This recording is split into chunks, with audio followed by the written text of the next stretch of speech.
शुभ संध्या। आज हमारे स्पीकर्स लगता है कि नहीं है। आइए हम 1 मिनट का साइलेंस करते हैं और इसके पश्चात फिर हम बात करते हैं। आज हमारे जो डॉक्टर पंकज अग्रवाल हैं वह मीटिंग ज्वाइन नहीं कर पा रहे हैं। हम लोग महिला सेशन को प्रेजेंट करने जा रहे हैं क्योंकि उनका सब्जेक्ट भी स्टिकिंग से था, तो मैं एक विषय लेकर के आया हूँ, mind and it's element and layers. Mind के कितने एलिमेंट्स हैं, कितना लेयर्स है, इसके ऊपर में मैं चर्चा करने जा रहा हूँ। आप सभी को जानते हैं कि माइंड सिम्टम्स को समझना बहुत ही जरूरी है, और माइंड सिम्टम्स को समझने के लिए हमें आवश्यक होता है कि माइंड का स्ट्रक्चर, उसका एनाटॉमी, उसका फिजियोलॉजी, इन सभी को जाने।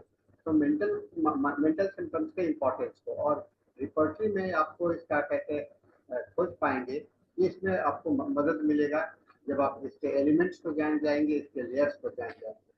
तो हम आज चलिए हम लोग शुरू करते हैं mind, it's element and layers.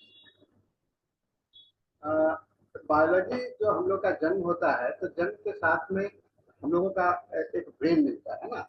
तो ब्रेन और माइंड दोनों दो चीज अलग अलग है। ब्रेन जो है सो एक समझिए कि एक हार्डवेयर है जिसके अंदर में कि हम लोग माइंड को इंस्टॉल करता है। हार्डवेयर कंप्यूटर की भाषा में कहते हैं हार्डवेयर और सॉफ्टवेयर। तो ब्रेन जो है तो हार्डवेयर का काम करता है, माइंड जो है तो सॉफ्टवेयर का काम करता है।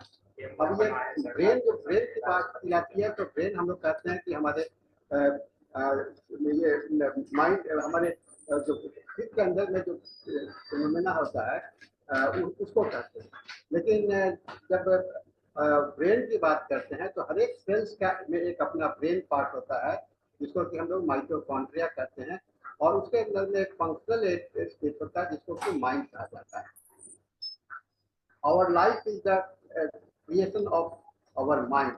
हमारा जीवन जो है, सो बुद्धा ने कहा है कि हमारा जीवन जो है तो हमारे माइंड का ही क्रिएशन, यानी कि आपका शरीर का जीवन का बदलाव कॉन्स्टिट्यूशनली आप जो भी लेकर के आते हैं, लेकिन आपके जीवन का बदलाव आपके माइंड के माध्यम से हो जाता है।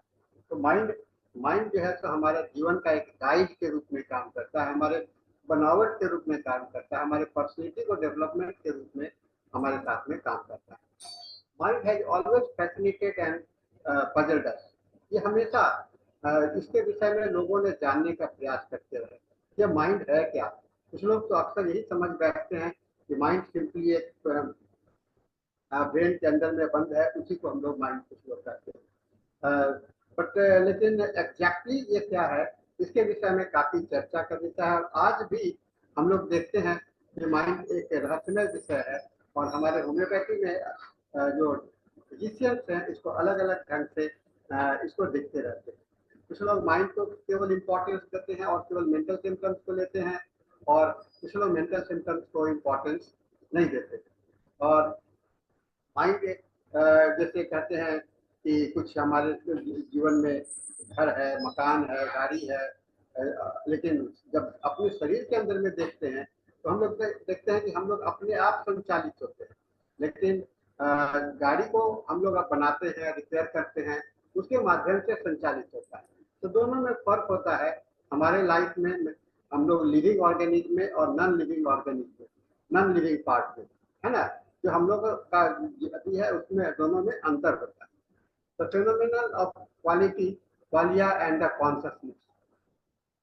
कहते हैं जीवन को हम लोग कहते हैं सेंसस, कॉन्शसनेस। कॉन्शस मतलब चेतन, चेतना का जन्म। ये चेतना को हम कैसे देखते हैं?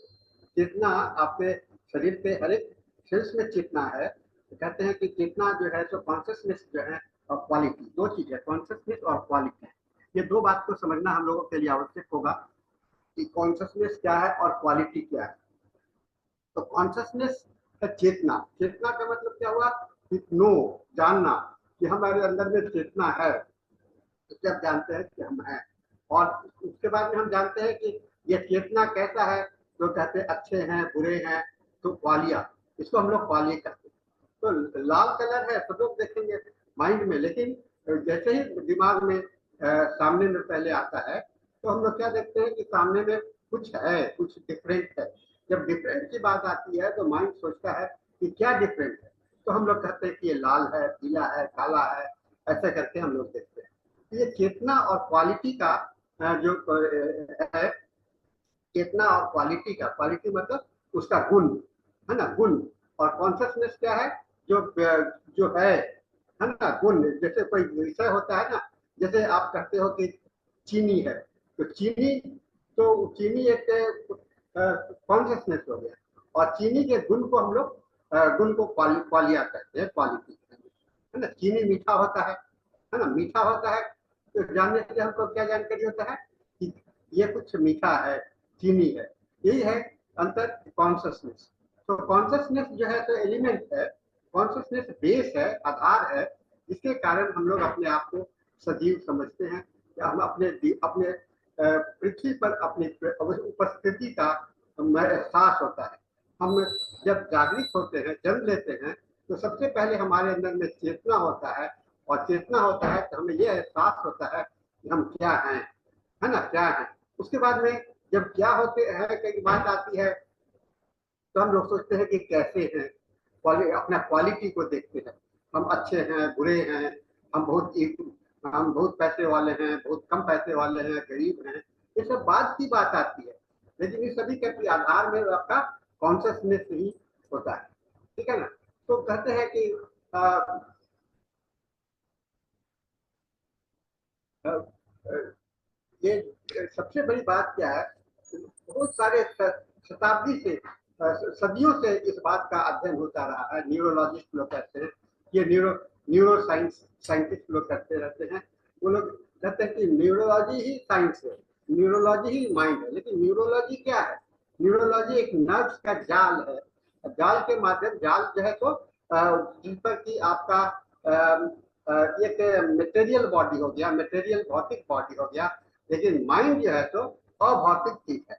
अब अभौतिक, तो हम लोग का क्लियर कहाँ कहाँ हो गया, हम लोग का शरीर क्या है, भौतिक है, यानी कि मटेरियल का बना हुआ है। और मटेरियल के अंदर में क्या है, हमारे साथ में चेतना है। और चेतना कैसा है, तो उसका क्वालिटी है ना।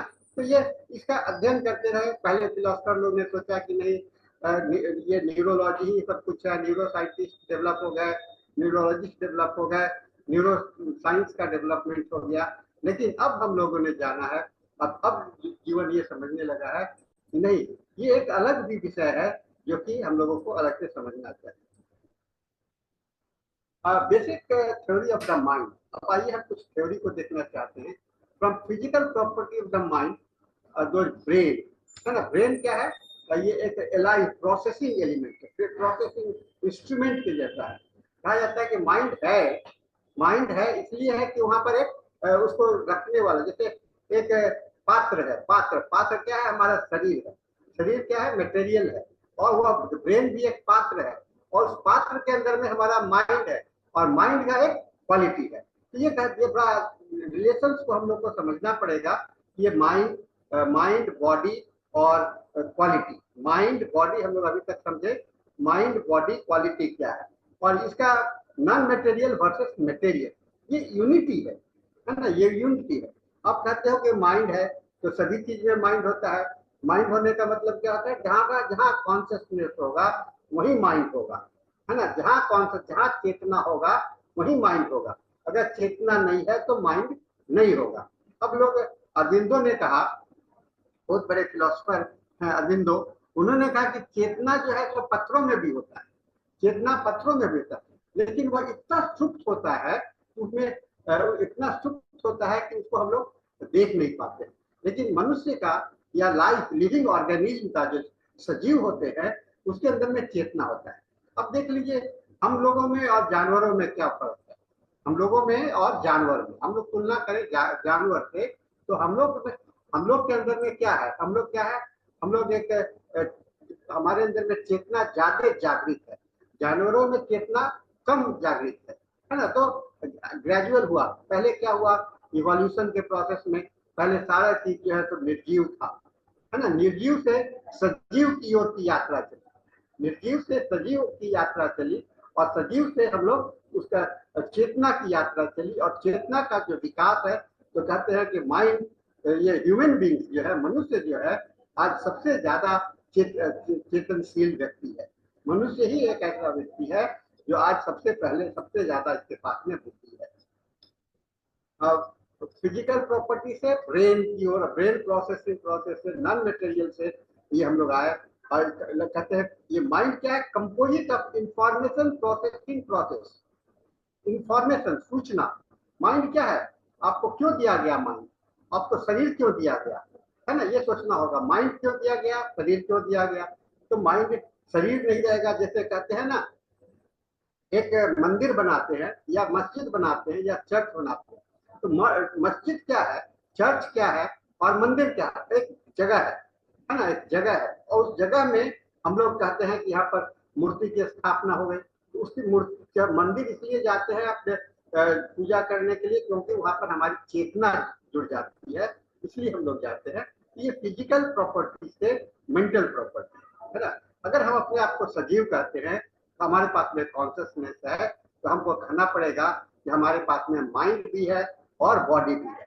इस बात को डॉक्टर हेनीमैन ने भी बहुत अच्छा से स्वीकार किया है अपने वाइटल प्रिंसिपल को बताते हुए। कहा कि जब तक वाइटल प्रिंसिपल नहीं रहेगा तो माइंड भी नहीं रहेगा। और vital principle, mind and body, ये तीनों का एक सम्मिश्रण बन करके हमारे अंदर में एक मनुष्य लाइफ कहलाता है, जीवन कहलाता है ना। इस जीवन को समझना बहुत इंपॉर्टेंट होता है।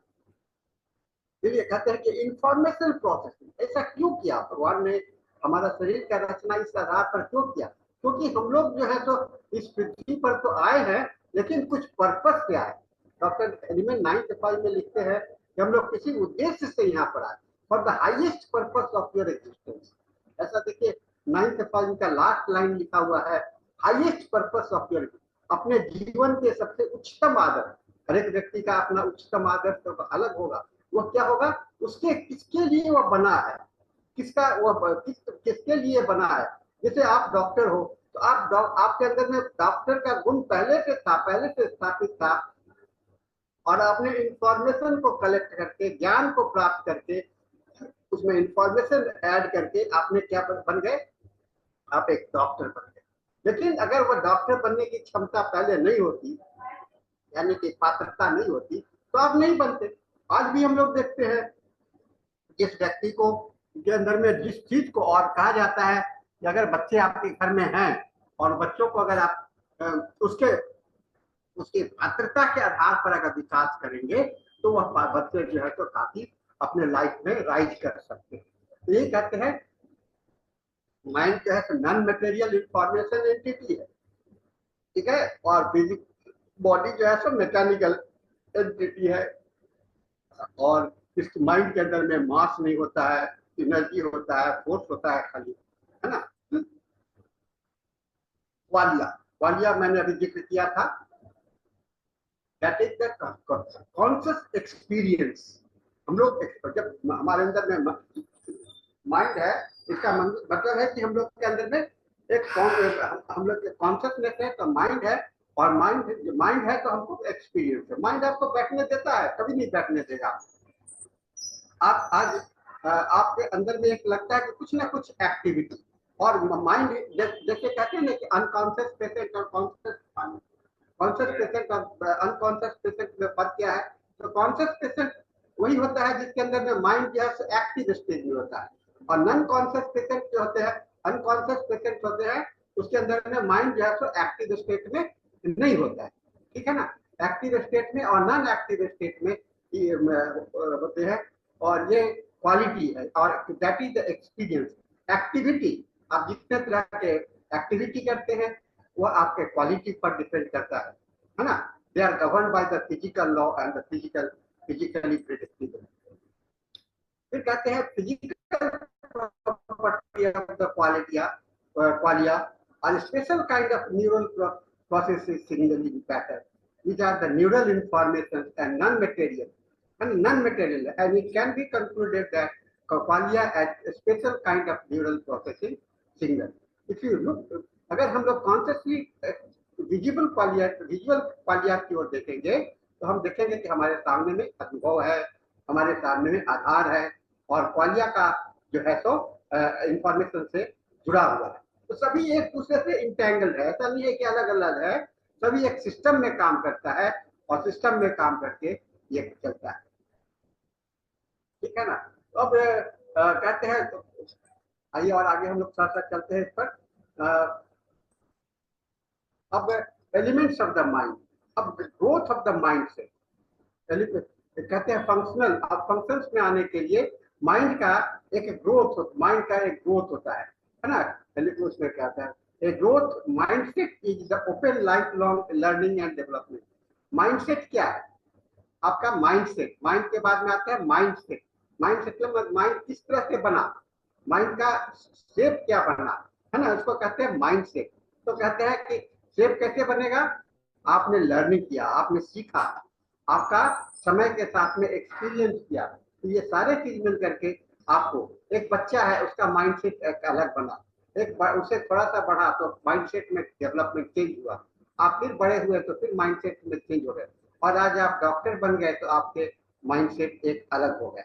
सो constantly changing and challenging yourself. हम लोग हमेशा कॉन्स्टेंटली चेंज कर रहे हैं और चैलेंज अपने आप सामने में चैलेंज ले रहे हैं। किसके लिए? अपने ताकत को बढ़ाने के लिए, अपने अडेप्टेबिलिटी को बढ़ाने के लिए, अपने अपने ज्ञान को बढ़ाने, इंटेलिजेंस को बढ़ाने के लिए हम लोग इसलिए प्रयास करते रहते हैं कि हमारा स्ट्रेंथ बढ़ जाए, हम इस शरीर, इस संसार में हम लोग स्थायी हो जाए, हम लोग इसको अडेप्ट कर सके, सभी वातावरण, सभी चीज का सहन शक्ति हो और हम लोग इंटेलिजेंट ए ग्रोथ माइंडसेट, इसको ग्रोथ माइंडसेट कहते हैं। और mindset is never a static person. Static person कौन होगा? जो इडियट हो गया। अब जैसे उसके पास में दिमाग एक जगह पर फिक्स हो गया, तो retarded mental obsessive compulsive disorders जो आता है, वहां पर उसका ग्रोथ रुक गया, विकास हो गया। ये एक प्रोसेस हो गया, एक बीमारी हो गया, जो कि हम लोग को, जहां पर कि माइंड का डेवलपमेंट रुक जाता है।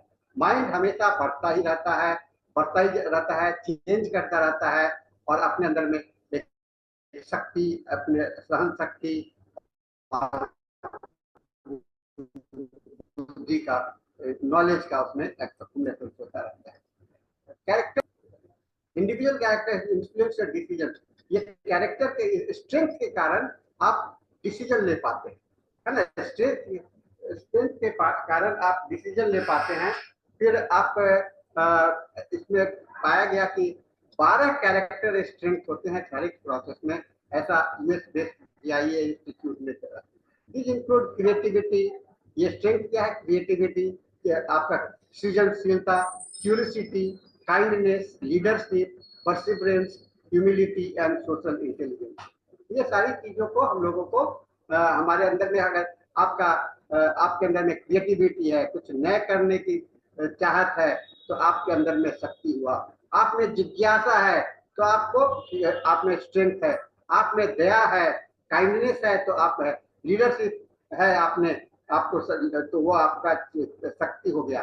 परसिस्टेंस, सहनशीलता, है ना, टॉलरेंस, लगे रहने का, है ना, ये नहीं कि आज पेशेंट लिए और छोड़ दिए, ये सहनशीलता नहीं। ह्यूमिलिटी, है ना, एंड सोशल इंटेलिजेंस, और समाज के साथ में कैसा हमारा वातावरण होगा, ये हमारा कैरेक्टर बताता है।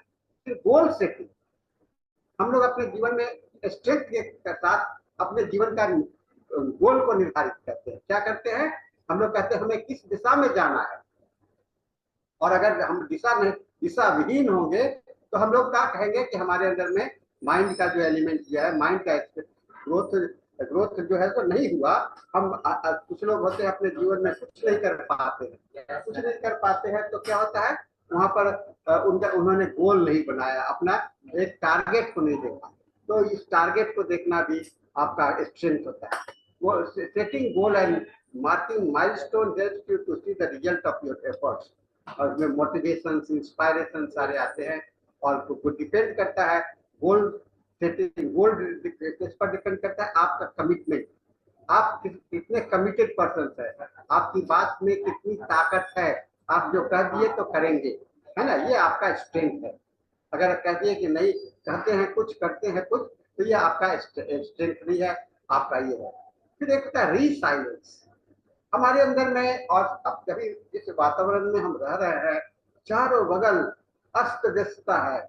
इस अस्त व्यस्तता, कुछ पॉजिटिव बातें होती हैं, कुछ नेगेटिव बातें होती रहती हैं, कुछ हमारे दुश्मन हैं, कुछ हमारे मित्र हैं, और सभी के साथ में एक सामंजस्य बनाने के लिए आपके अंदर में एक हमेशा काम शांत रहने का भाव है ना, शांत रहने का भाव, यही आपको आपका बहुत बड़ा शक्ति बन जाता है, जो कि आपको लाइफ के लिए बनता है। Resilience is the strength that enable you to confront obstacles and overcome failure and deal with different types of the people and cope with the uncomfortable and unfair situations.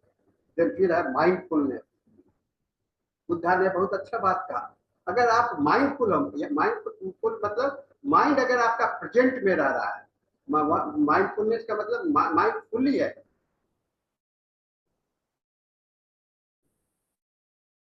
Mind divided नहीं है, जैसे किसी समाज है तो हम लोग कहेंगे माइंडफुलनेस। अगर कहते हैं कि mind pressure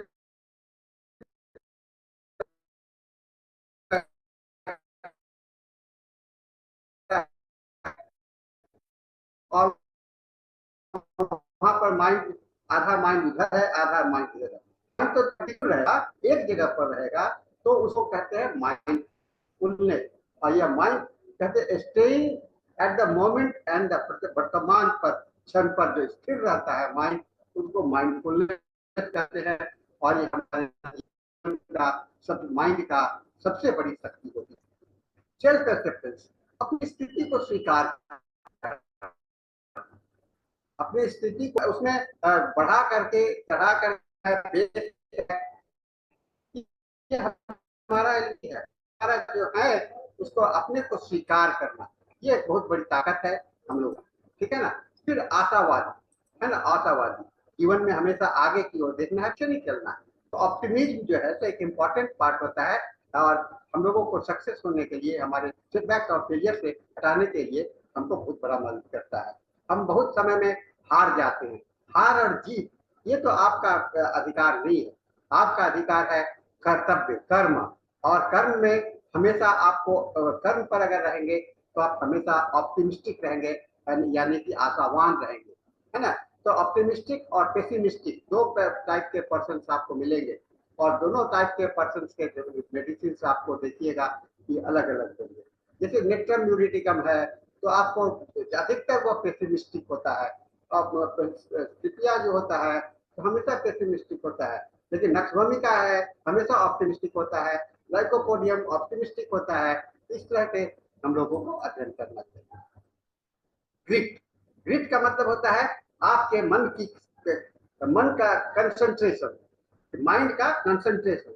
long term goal करने के लिए आपको आपके अंदर में ग्रिट होनी चाहिए, यानी क्या कहते हैं उसको हम लोग हिंदी में उसको ऐसे कह सकते हैं, एक बहुत बड़ा लोहा का जैसा स्थिरता होना चाहिए, स्टेबिलिटी होनी चाहिए, जो कि आपको हर एक तरह के चीज से बचाव करता है। फिर मैनेजमेंट, टाइम मैनेजमेंट, हम हर एक पल में जीते हैं, हर एक पल में जीते हैं, और हर एक पल हमारे लिए महत्वपूर्ण है। अगर आपके पास में टाइम मैनेजमेंट का प्रॉपर प्लानिंग होगा तो आप लाइफ में बहुत अच्छे सक्सेस करेंगे। इसलिए टाइम मैनेजमेंट का शक्ति अगर आपके पास में होता है तो आप बहुत बड़े आपका माइंड का तो माना जाएगा, ये माइंड का स्ट्रेंथ बहुत अच्छा है। और गेटिंग अलोंग, सक्सेस और फेलियर्स ये पार्ट ऑफ द लाइफ है, और इस पार्ट के साथ में सक्सेस भी होगा, फेलियर भी मिलेगा, राइट टेक्निकल स्किल्स भी मिलेंगे, गुड पैटर्न, बैड पैटर्न, ये सारे संबंध बनेंगे, अच्छे संबंध बनेंगे, बुरे संबंध बनेंगे, और बहुत सारे चीज जो है तो इसके साथ में चलते रहेंगे। लेकिन अगर आप हमेशा निरंतर आपकी यात्रा अगर इसमें आप स्थायित हो गए तो ऊपर सारे जितने हमने बातें बताई तो आप हमेशा जीवन में आगे की ओर बढ़ते जाएंगे।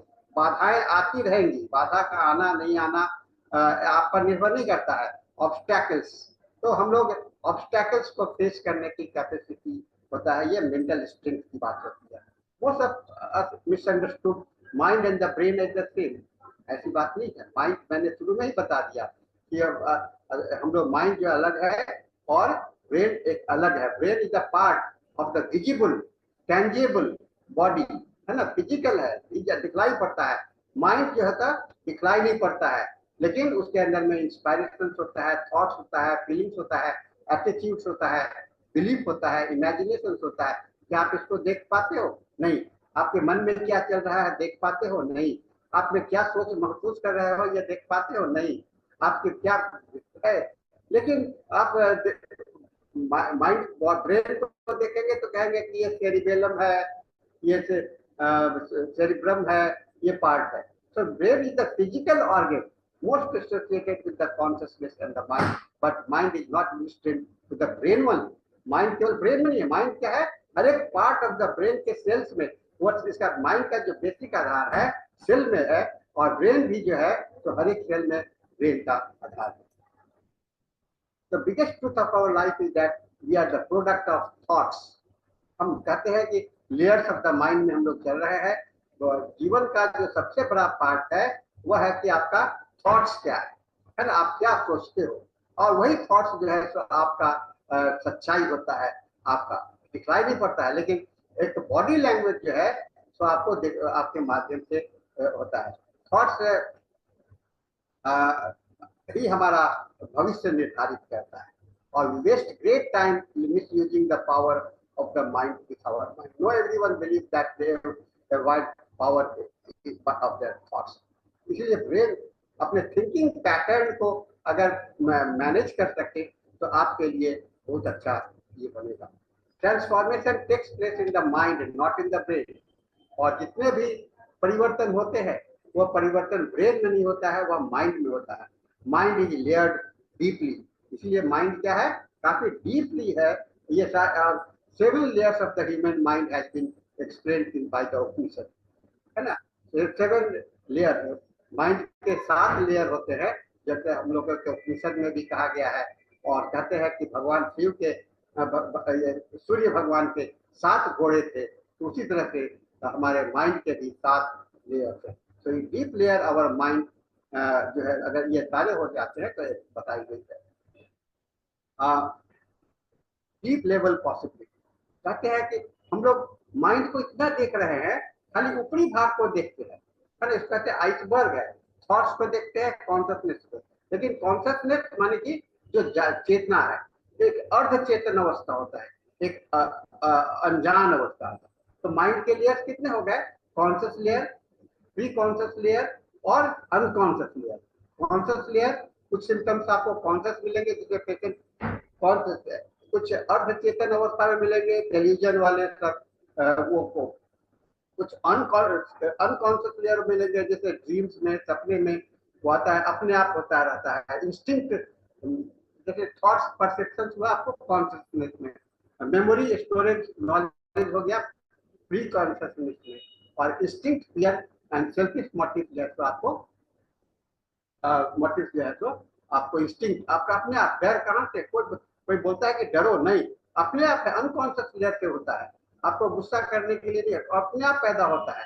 नींद आना जो अपने आप हो जाता है, उसको हम लोग कहते हैं instinctive layer of the mind. तो 7 layers of the human mind, जैसे हमने कहा, कॉन्शियस, सब कॉन्शियस और अनकॉन्शियस। फिर एक आता है सुपर कॉन्शियस, कॉन्शियस से भी ज्यादा कॉन्शियस, और कलेक्टिव कॉन्शियस। एक होता है स्पॉन्टेनियस माइंड, अचानक, है ना, और एक अल्टीमेट माइंड। ये 7 लेयर्स है माइंड के। Conscious mind, subconscious mind, unconscious mind, super conscious mind, collective conscious, spontaneous mind and ultimate mind. Okay, तो ये देखिए हमने इसका बनाया है, conscious mind, subconscious, preconscious mind and unconscious mind. What we conceive, वो जो हमारे अंदर में छिपा हुआ है, जो हम दिखलाई पड़ता है, वह कॉन्शियस है। और आप जानते हो कितना दिखलाई पड़ता है? केवल 7%। बाकी सारे चीज जो है तो अनकॉन्शियस और सबकॉन्शियस माइंड में हमारा छिपा रहता है। तो ये जो है, ये सब एक चक्रव्यूह के जैसा सारे जो है सो एक दूसरे में मिले हुए रहते हैं। कॉन्शियस माइंड क्या करते हैं? ये फर्स्ट लेयर है जो कि हमें बाहरी दुनिया से जोड़ देता है, इसको कॉन्शियस माइंड कहते हैं। और थॉट्स, चॉइस, प्लानिंग, ये सारे आप जान रहे हो, आप कॉन्शियस हो। और in fact every action, thoughts and desire arising to the present moment conscious mind के माध्यम से होता है। सब कॉन्शियस माइंड है, इसमें आधा आप जानते हो आधा नहीं जानते हो। तो बहुत सारे सिम्टम्स आपको पेशेंट से मिलेंगे और जो आपके सामने में बैठे होंगे और कोई किसी तरह के जैसे पेंसिल से खेलते हुए मिलेंगे, आप पूछेंगे क्या कर रहे हो? नहीं कुछ नहीं कर रहे, वो जान रहे लेकिन वो कर रहा है ना। कुछ बच्चे आपके सामने बैठे हुए हैं, दांत से नाखून काट रहा है, आप मुझे नाखून काट, नहीं डॉक्टर मैंने कोई नाखून नहीं काट रहा है। तो इस तरह से वो उसका जो अपने जानकारी नहीं होती, इस तरह से अर्धचेतन ये होता है। और एक अनकॉन्शियस माइंड होता है जो कि बहुत डीप रिजर्वायर के जैसा होता है, बहुत गहरा रिजर्वायर के जैसा होता है, जहाँ की आपके सारे स्टोर हाउस करते हैं, वेयर हाउस करते हैं, जहाँ पे सारे चीज जाकर के जमा हो जाते हैं और जिसको कि आपको जानकारी नहीं होता है और समय समय पर वो आपके जीवन के आधार पर आता रहता है। और सुपर कॉन्शियस है, ये फोर्थ लेयर है, यानी कि आप कभी कभी आपको आभास हो जाता है कि कुछ होगा, ये सुपर कॉन्शियस माइंड है। ये सुपर कॉन्शियस माइंड की डेवलपमेंट होता है कॉन्शियस माइंड के बाद में। Super conscious mind is aspect of consciousness infinite, हमारे अंदर में रूब्रिक्स है रिपोर्टरी के अंदर में, क्लेरेवॉयंस, इंट्यूटिव, ये सारे जो माइंड है आपको इंट्यूटिव माइंड, क्लेरेवॉयंस माइंड, ये सारे आपको सुपर कॉन्शियस। इंट्यूटिव मतलब कि आपको पहले से क्या, क्लेरेवॉयंस तो कह देता है कि ऐसा होगा, सपने आते हैं सच हो जाते हैं। ये सपने सच कैसे होते हैं? क्योंकि वहां पर वह व्यक्ति जो है तो सुपर कॉन्शियस माइंड उसके एक्टिव हो गए। और कलेक्टिव कॉन्शियसनेस, अब एक साथ कई चीज को, मोरल एटीट्यूड्स, आपके बिलीफ, धारणाएं, आइडियाज, सोसाइटी, सारे को यूनिफाई कर लेगा तो उसे हम लोग कलेक्टिव माइंड कहते हैं, कलेक्टिव कॉन्शियसनेस कहते हैं, एक साथ में, है ना। तो ये मैनेज हमारे जीवन को मैनेजमेंट करने के लिए हमें मदद करता है। स्पॉन्टेनियस माइंड, अचानक, है ना, ये सिक्स्थ लेयर है। कभी कभी कोई चीज अपने अंदर में अचानक मन होता है, जैसे कि हमारा रूब्रिक्स है वहां पर रिपोर्टरी में, इम्पल्सिव, बैठे अचानक मन किया कि मैं दौड़ के इधर चले जाऊं, अचानक मन में आया कि मुझे ये काम करना चाहिए। कुछ मॉर्बिड इम्पल्स भी होते हैं, लगता है सामने में एक रूब्रिक्स आपको रिपोर्टरी, एक बार्बर है जो आपका शेविंग कर रहा है, तो हाथ में छुरा है, अचानक उसके मन में आता है कि अपने क्लाइंट का मैं गर्दन काटूं, ये अचानक आता है, तो ये मॉर्बिड इम्पल्स के रूप में दिखाई पड़ता है। फिर अल्टीमेट से मतलब कि अंततोगत्वा, ये जेन एक्सप्रेशन, आप सभी चीज को देख रहे हो, सभी चीज को महसूस कर रहे हो, सभी चीज के साथ में सार्थक रूप से हो, ये गॉडली प्रेजेंस जैसा है, आप इसको अल्टीमेट माइंड कहते हैं। तो ये कहते हैं, ये देखिए कितना सारा ये चक्रव्यूह है बना हुआ, हर एक पर्सन के में इस तरह की घटनाएं माइंड में होते रहते हैं। Human potential, but today we have lot of interest and psychic power, spiritual disciplines, mind, expanding drugs, hypnosis, meditations, dreams and creativity. ठीक है ना। तो ये चीज, बहुत सारी चीजों को हम लोगों ने देखा। मैं इसके साथ में आज का यहाँ पर आपको खाली लेयर्स और एलिमेंट के विषय में मैंने आपको बताया। Your mind is the garden, your thoughts are the seed, the harvest can either be the flowers or the weeds. तो साथियों, मैं इसके साथ में आपका ये सेशन, ये लेक्चर्स को मैं समाप्त करता हूँ और हम लोग फिर आगे चलेंगे।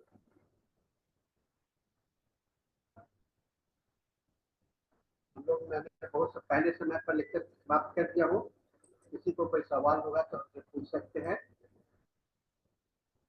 माइंड के संबंध में कोई भी सवाल करना चाहें, कुछ किसी को कुछ कहना है तो पूछिए। हाँ बोलिए, आप कुछ कहना चाहते हैं पंडित जी? तो नहीं ना सुनवा,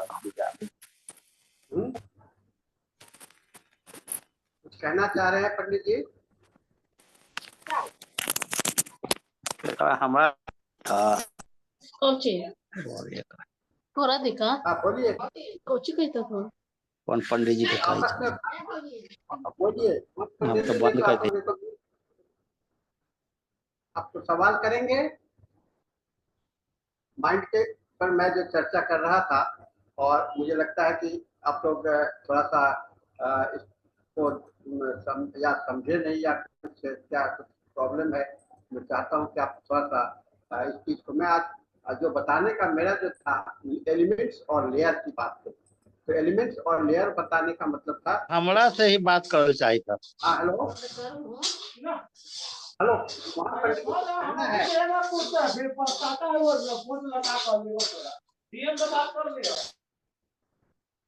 मोहन पंडित जी, आप अपने को म्यूट कर लीजिए अगर नहीं बोलना है तो। रिपोर्ट्री में माइंड चैप्टर्स आपको का आधार बनता है माइंड चैप्टर्स को समझने के लिए, और किसी भी मेडिसिन के माइंड को समझने के लिए आपको ये मेंटल स्ट्रक्चर्स को, लेयर्स को समझना जरूरी होता है।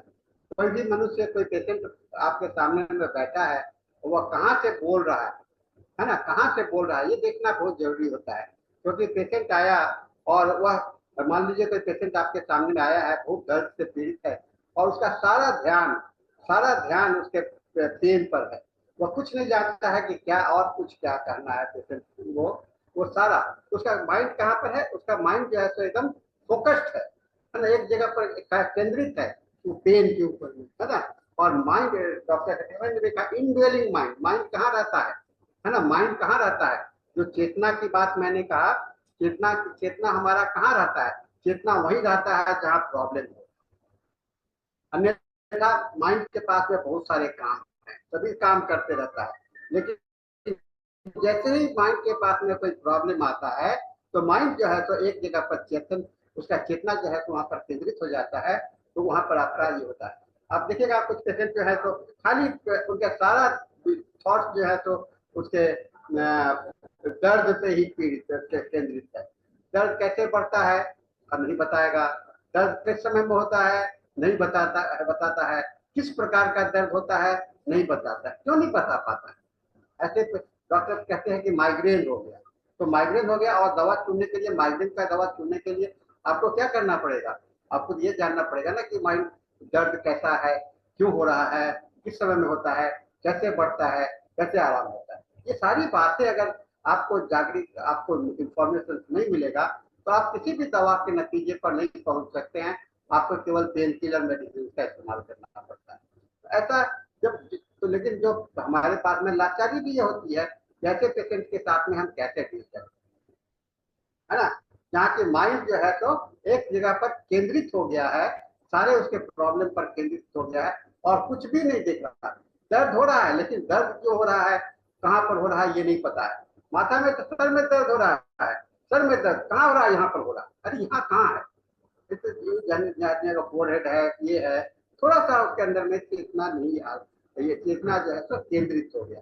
इसके कारण क्या होता है, माइंड जो है तो उसको दिखलाई नहीं पड़ता। दूसरा चीज की अब आप पूछते हो कि किस तरह का दर्द हो रहा है, दर्द हो रहा है, दर्द हो रहा है, लेकिन अगर देखिएगा कि माइंड अगर कंसंट्रेटेड एक जगह पर नहीं होगा, तो वह अपने पेन को, कुछ पेशेंट अपने पेन को डिस्ट्रैक्ट, डॉक्टर साहब लगता है कांटी के जैसा, काटी माथा में चढ़ गया है, लगता है कि कोई बांध करके रखने से अच्छा लगता है। ये कैसे कैसे कौन पेशेंट बताएगा जो अपने माइंड को मैनेज करने का कोशिश कर रहा है ना, माइंड को मैनेज करने का कोशिश कर रहा है, वही लोग बता पाएगा कि ये उसका यानी कि माइंड जो है सो और भी पीपल, ये आपको मैंने जो 7 ईयर्स की बात, 7 माइंड के जो 7 एलिमेंट्स की बात मैंने बताया, कॉन्शियस, सबकॉन्शियस, तो कहाँ पर माइंड है ये आपको निकाल पाइएगा, तो आपके पेशेंट के लिए, आपके लिए बहुत अच्छी दवाई का सिलेक्शन हो सकता है।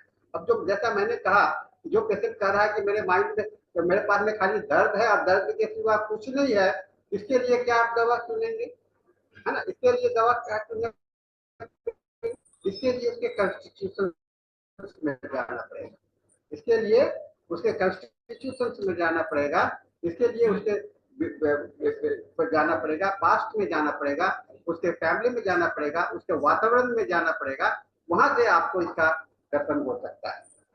माइंड का, है ना। ये चीज को हम लोग को समझना चाहिए।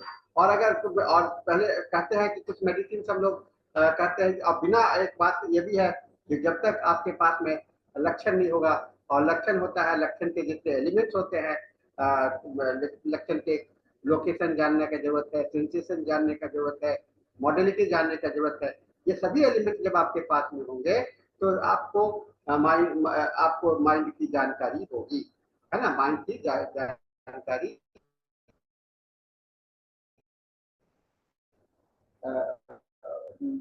जानकारी हो। आप क्यों कहते हैं कि मेंटल मेंटल सिम्टम्स नहीं, मेंटल सिम्टम्स का हमेशा फिजिकल अकम्पनिंग होता है।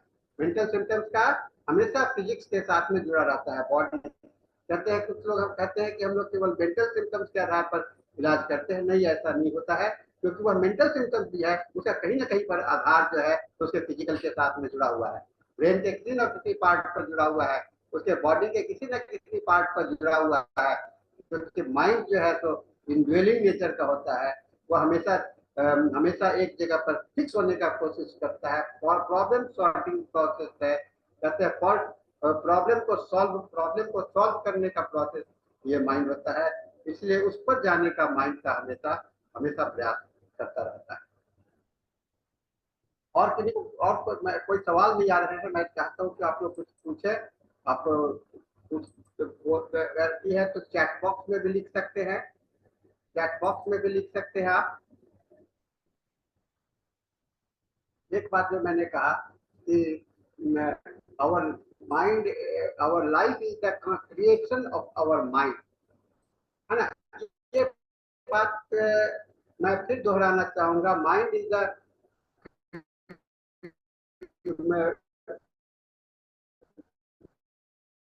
हमारा जो जीवन है वो हमारे माइंड के रिपोर्टरी में रुब्रिक भी बहुत इंपॉर्टेंट रुब्रिक है, क्रिएटिविटी। इस क्रिएटिविटी का मतलब क्या होता है? सृजनशीलता। हर एक व्यक्ति के अंदर में सृजनशीलता होती है। जिस तरह के प्रयोग कर रहे हैं वो हमारा करने का तरीका हो गया, है ना। डॉक्टर हेनीमैन ने जो होम्योपैथी को बताया, सिमिलिया को बताया, आप सिमिलिया को कैसे समझते हो, ये इसका आपके अंदर में कैसे उसको लिए, तो ये आपका एडेप्टेबिलिटी हो गया। और उस एडेप्टेबिलिटी के आधार पर आपके अंदर में सृजन होता है, और वह सृजनशीलता आपको बनता है। कोई सवाल नहीं है। मैं एक 10 मिनट हमारे पास में समय है। मैं समझता हूँ कि एक केस अभी मेरे पास में अभी है, मैं इसके माध्यम से आपको एक बात, इस बात को समझाने का कोशिश करूंगा। ये 12 साल का लड़का है और 4 महीने से इसके टॉन्सिल बढ़े हुए हैं लेफ्ट साइड के। और कंप्लेन जब शुरू हुआ था वह दवा खाने के बाद में हुआ था। कुछ दवा लिया था, उसके बाद में टॉन्सिल बढ़ गया और वो बना ही हुआ था। और इसके पास्ट हिस्ट्री में कुछ और भी समस्याएं नहीं थी। केवल एक 9 साल के समय में इसका पैर का टूट गया था। इसके पिताजी जो है तो एक फार्म में काम करते हैं, उनको हार्ट का बीमारी है।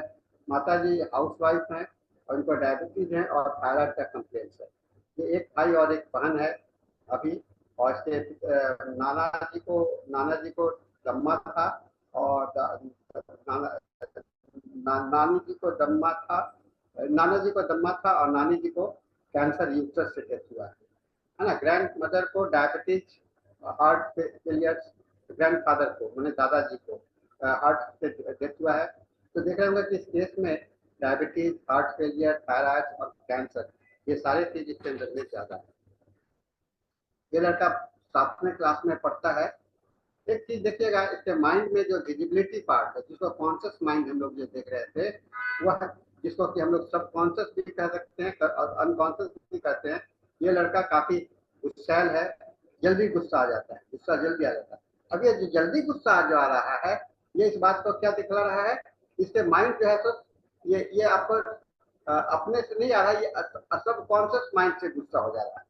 और इसके बाद में जब वो कुछ करता है, ये एंगर जो आते हैं तो आपको कॉन्शियस माइंड से नहीं होता, तो एंगर 2 जगह से। लेकिन जब एंगर जो आपको आ रहा है, वो पिटाई करने लगता है, वो आपको गुस्से में कुछ अभिव्यक्ति होती है उसको, तो वहां पर उसका सारे एक्टिविटी जो है तो सब कॉन्शियस माइंड से ही होता है। चाहे कोई भी आदमी झगड़ा नहीं करना चाहता है, गुस्सा नहीं करना चाहता है, लेकिन गुस्से के समय में वो ऐसा करने लगता है, तो वह इसका अर्ध चेतन अवस्था से ये माइंड में पैदा होता है।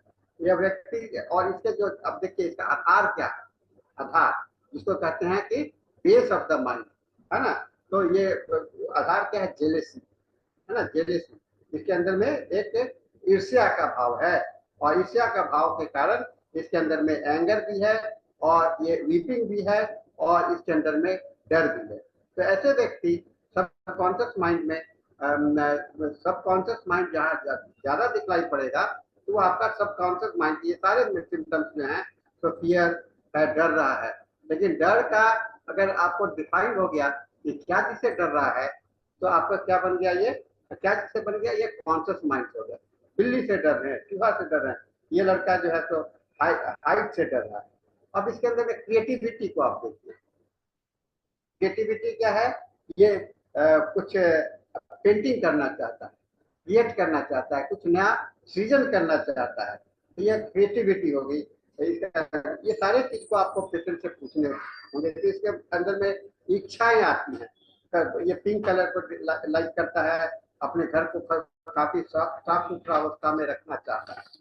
फिर आते हैं हम लोग, अब इसके फिजिकल सिम्टम्स में आइए, जो कि जहाँ फिर आपको अनकॉन्शियस माइंड दिखलाई पड़ेगा, है ना। माइंड मैं दिखला रहा हूँ इस पेशेंट के माध्यम से, अनकॉन्शियस माइंड यहाँ पे दिखलाई पड़ रहा है। क्या होता है, रात में सोता है तो मुंह इसका खूब खुला हुआ रहता है, ये जानता नहीं है कि मुंह खुला हुआ है, लेकिन वो मुंह खुला हुआ है।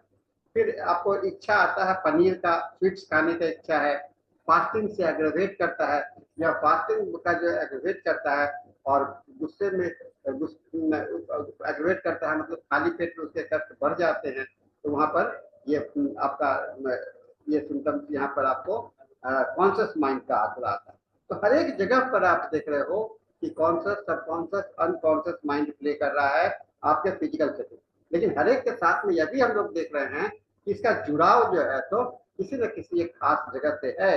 जैसे पेट से, खाली पेट में से गुस्सा आने लगता है तो पेट से जुड़ा हुआ है ना। किसी जेलेसी से जुड़ा हुआ है, जेलेसी लेवल से। फिर आप वो पेट के बल सोना चाहता है ना, पेट के बल सोना चाहता है, तो पेट के बल सोने के लिए ये चाहता है, ये कहाँ से आ रहा है, ये सब कॉन्शियस माइंड से आ रहा है, अनकॉन्शियस माइंड से आ रहा है। ये सारे लक्षण को इस तरह से देखने से हम लोग इसका टोटलिटी बना सकते हैं। ये इसका अंदर में क्या बेसिक मिला, तो फैमिली बैकग्राउंड जो है तो एक कार्सिनोसिन बैकग्राउंड का है, और काफी साइकोटिक लेयर इसके अंदर में काफी तेज है। इस साइकोटिक लेयर के साथ में इसके सबकॉन्शियस माइंड अभी काफी एक्टिव है, ये इसके साथ में हम लोग काफी अच्छा से देख रहे हैं। और इसके साथ में हम लोग ये भी देख रहे हैं कि इसके अनकॉन्शियस माइंड है और फिजिकल सिम्टम्स। इस तरह से आप जैसे लेते हैं slip position abdomen on, slip position abdomen on, आपको लगेगा कि ये फिजिकल सिम्टम्स है, लेकिन ये क्या है, ये सबकॉन्शियस माइंड का सिम्टम्स है ना, सबकॉन्शियस माइंड। इसलिए का मैंने कहा माइंड को आप बाहर से नहीं देख रहे हो, कभी कभी माइंड जो है तो थॉट्स पैटर्न को नहीं देख रहे हो, लेकिन उसके बिहेवियर को जो देख रहे हो, तरीके को, पर्सनैलिटी को, माइंडसेट को देख रहे हो, वह आपका सबकॉन्शियस माइंड के माध्यम से दिखलाई पड़ता है। तो कोई भी चीज कैसे दिखलाई पड़ता है, ये इसी बात पर निर्भर करता है, ठीक है ना। और फिर जैसे मैंने और रूबिक्स को बात को कहा कि इसके टॉन्सिल बढ़े हुए, inflammation. Now how this inflammation है, ये सारी चीज के साथ में इसका जो एक्सटर्नल मेडिकेशन हुआ था, एक्सटर्नल मेडिकेशन हुआ था, उस मेडिकेशन के आधार पर इसके सारे कष्ट बढ़ गए, और ये अपने आप में ये पड़े। ये एक्सटर्नल यानी कि इसका जो एक्सटर्नल रिलेशनशिप है, जो कि आपको बाहर के साथ में जो इस पर दबाव पड़ा, ये इसका ये सप्रेसिव थॉट्स पैटर्न को किया, और इसके इन्फ्लेमेशन कब होता है, जबकि कोई चीज पर प्रेशर होता है, एंटीबॉडी वहां पर प्रवेश करता है, तो इसे भी हम लोग सबकॉन्शियस माइंड के माध्यम से देखते हैं। तो मेरा कहने का मतलब ये है, फिजिकल सिम्टम्स को देखने के साथ में हमें उसे मेंटल के साथ में जोड़ करके देखिएगा, तो आपके मेंटल लेयर्स को देख करके जोड़िएगा, तो आपके सिम्टम्स की भाषा को समझ में आ पाएंगे, उसके इम्पोर्टेंस को समझ में आएगा, आप उस बात को समझने लगेंगे ये किस तरह का लक्षण है। लगता है कोई कुछ रिस्पॉन्स नहीं है।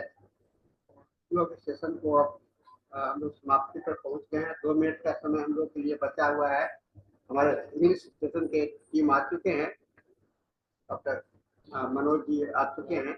हम लोग उनको हैंड ओवर करेंगे सेशन को। अगर कोई सवाल नहीं है तो हम लोग यहाँ पर सेशन को हैंड ओवर करते हैं और डॉक्टर मनोज को।